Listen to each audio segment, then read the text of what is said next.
So I show up to connect my controller and they're tearing into the studio next to me, which...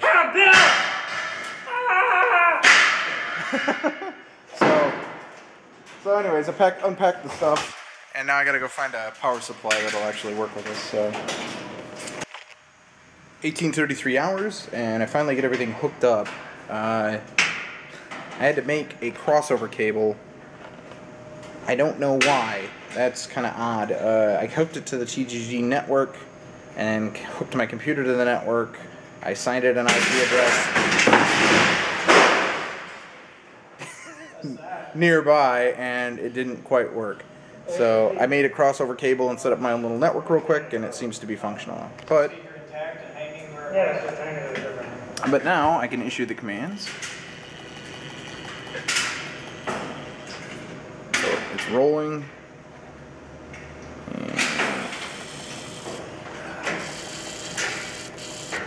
So the camera's moving, and take out the horizontal piece.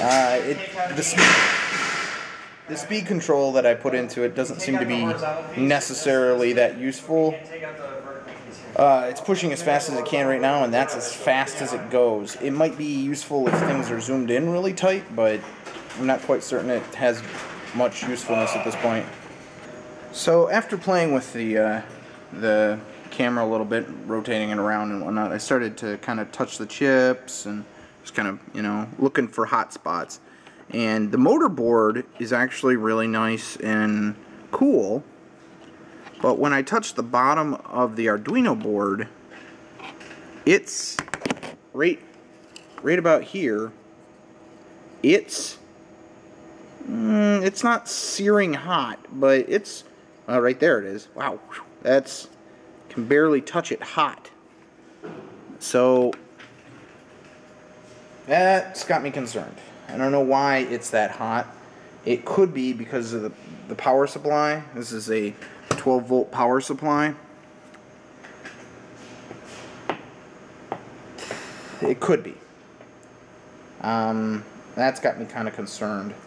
I'm gonna, well, maybe if I unplug the USB, I don't know. I have no idea. It's really hot. It's got me worried that it might fry the board. So maybe I need a fan or a heat sink, or maybe it's the power regulators. I'm not really certain at this point. So I was probing around on the pots located here and here, and I've been able to find some connections, but there aren't enough to connect all of them, which is odd. I mean, I would expect there to be a voltage in and a line to ground, and that could work for both of these. You know, you could connect, and then one sense pin off of each one would then come back out to be red. It doesn't seem to be that way, and I'm not sure why. So, not sure what to do about that at this point. It's really not important. It's not critical. I just thought it'd be kind of a nice idea to kind of know where the camera is, but I just don't know right now. So, we got the system hooked up, and it's causing some frustration. When I hook it to the TGG network, it doesn't work, and I don't know why. I can't connect to it. It just seems to have a problem. But using the crossover, no problem.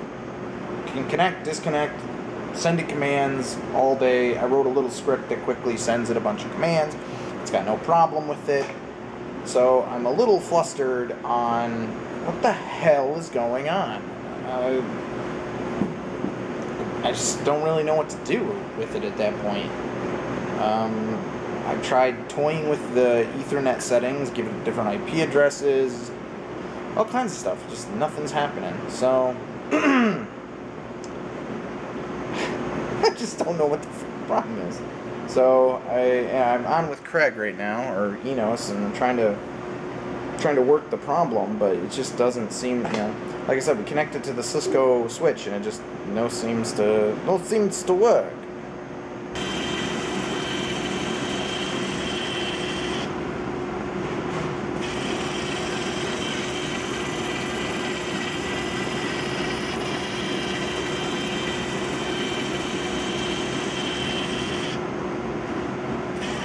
So as you can see, the commands are coming through, and it looks like we've kind of solved the network problem. Not really solved it, as it avoided it, I guess. For whatever reason, the Arduino doesn't want to talk to our Cisco switch. I don't know why, it just doesn't want to do it. So we hooked it up to a D-Link switch, which, you know, you'd think, right? But anyways, so it's hooked up that way, and it seems to be working.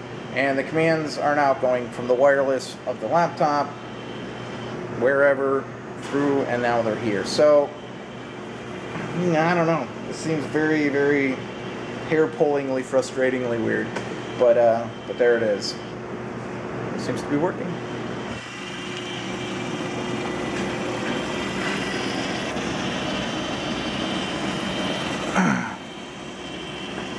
That is about as fast as it goes, too. I think it's moving, yeah. It's moving as fast as it can. Which, I guess zoomed in, that would be a significant, I guess. I don't know. I kind of want to see what I can get out of it as far as image.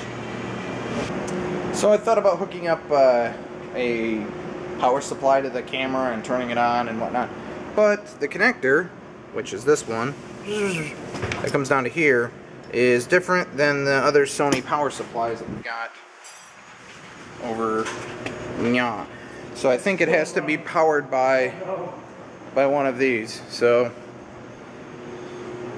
I guess I can't turn it on and see if I can get an image out of it and play with it, I guess. So oh well, that's the way that goes. Well, that's the end of my day. All in all, not too bad. A little frustrating there with the network not quite working. Who knew, right?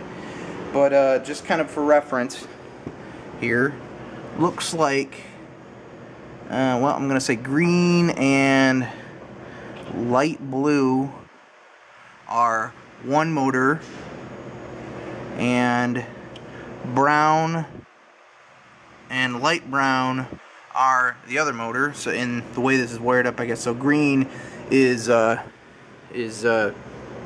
pan or azimuth, and yellow is alt or tilt or whatever you want. So, and these others must be somehow these pots, I guess, but it's just not really working out for me. But that doesn't matter. I can rewire it. I can add additional wires if I need to, if I want to. It's not a critical part, so I may just drop the whole thing altogether. Got to work on powering. Like I said, you know, like I may have said, I can't quite remember already, but yeah, the back side of this guy is rocket hot right now. I'm going to take it home and put it on my power supply and see if it's still rocket hot. It doesn't seem to be related to the actual motor driving. The motor board is cool. All of the chips, all of the driver chip and all of, you know, everything on top of there is nice and cool. The underside of the Arduino is hot, so that spells power problem.